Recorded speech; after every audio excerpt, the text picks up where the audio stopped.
Hey everyone, it's Nick, aka Nick Bishop 3.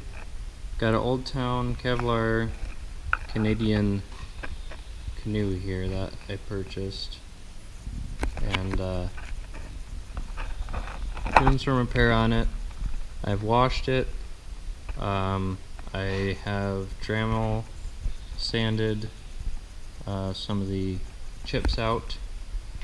I've flat sanded some of the heavy gouges. Just went over it with mineral spirits. Thought I did something else too, but there are some bigger chips in here. This is the biggest one, and then there's some normal wear and some holes that I had to grind out. But I'm about to put on polyester gel paste, which you're actually not supposed to put directly over the epoxy, so I'm hoping it's going to work because that's what I have. But there are some spider cracks, so I'm going to try and coat over problem areas with just, a thin coat of the paste as best as I can. And then I'm going to be polishing, sealing, and waxing this in the next couple days. But this is the before picture.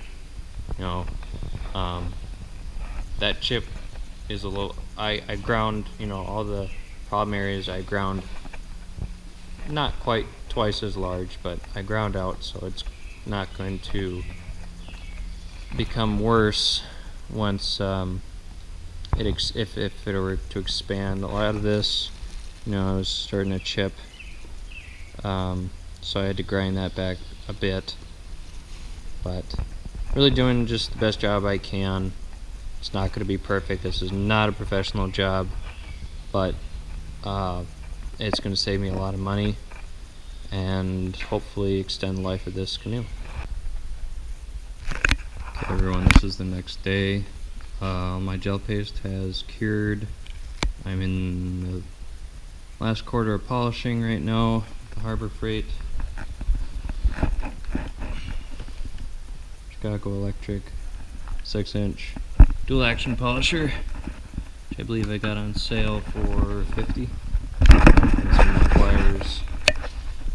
Marine RV one-step compound. And I just kind of want to show you, this is a pretty bad side right here. This is polished. This is not. It's doing a really good job of removing the oxidation and smoothing out some of the polyester gel paste. This is all untouched here, so this is how it cured. Now, in hindsight, if I had the time, and well, mostly if I had the time and really wanted to, probably should have polished the whole thing first, then gone back and wet sanded the areas that I wanted to put the gel paste on. But this is my first time using the gel paste, and it cured pretty quickly, so I had to work pretty quick. Temperature was about 75 degrees. So I had to play around with the mixing ratios. I should have brought my scale, which I didn't think of doing, so I could have measured the gel paste out and then added the correct amount of catalyst.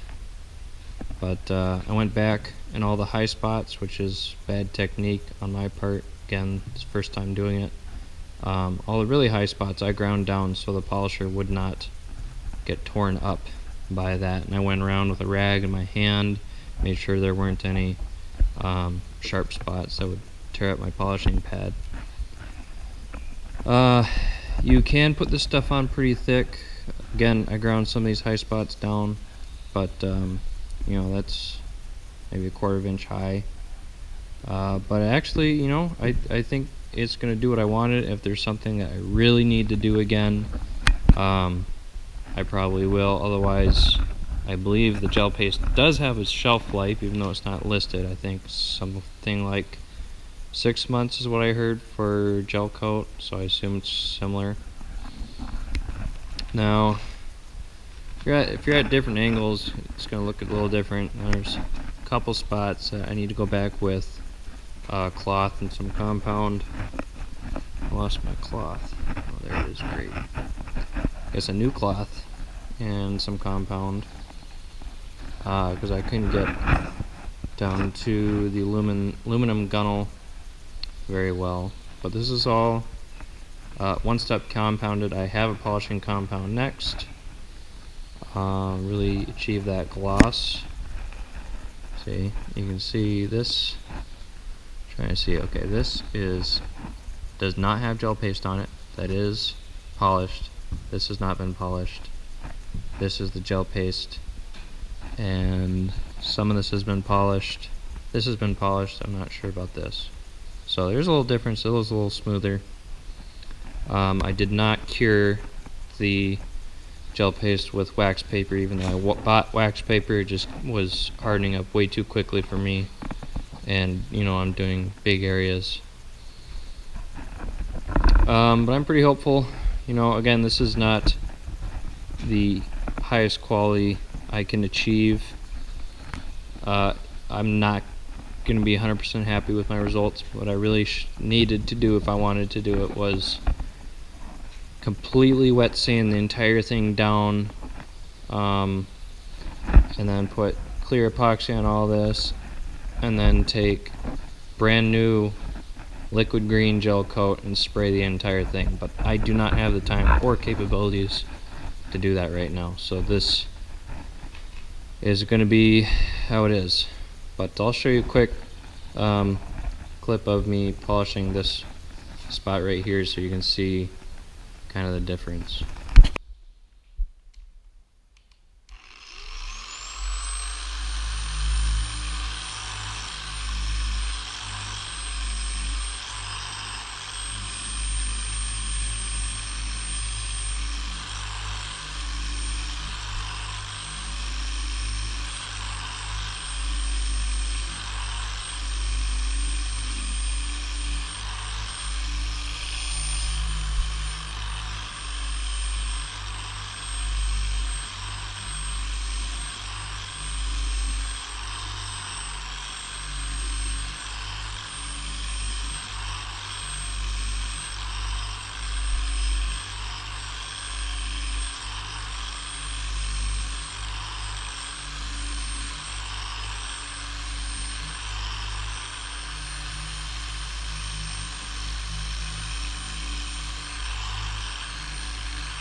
And something to note, I am using this on the lowest setting, which is approximately 2,000 RPM.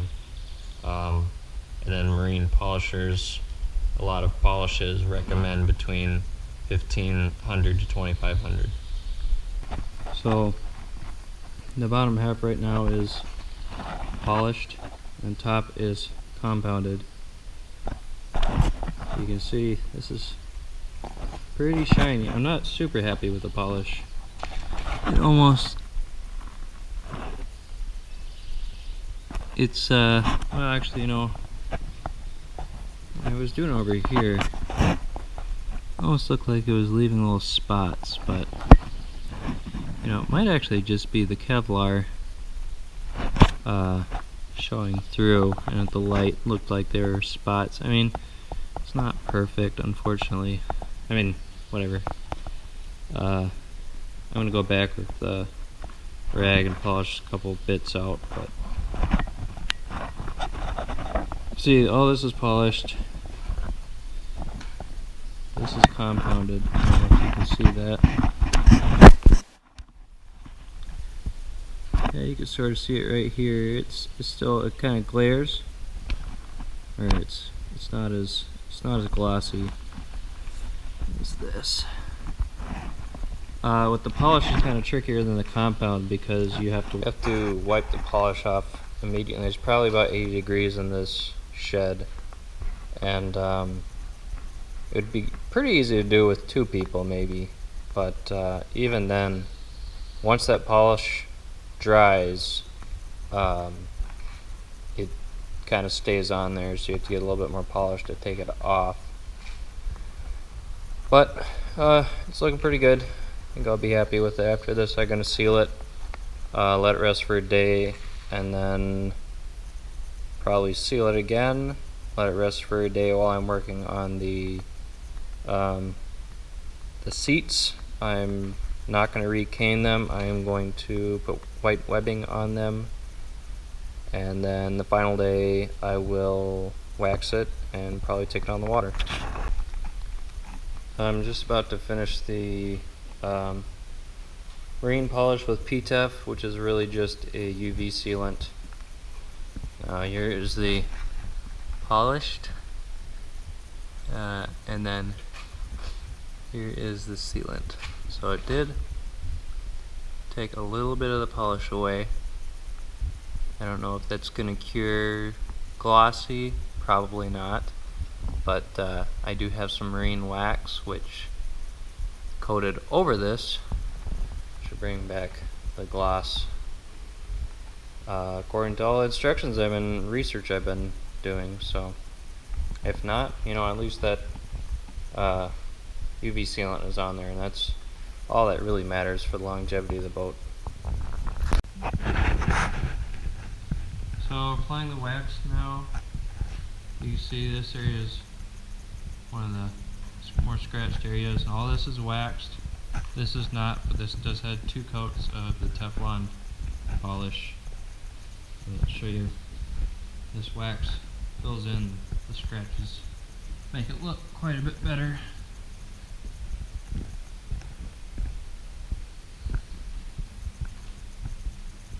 Yeah, the Teflon kind of gave took some of the gloss away. This is going to bring it back quite a bit.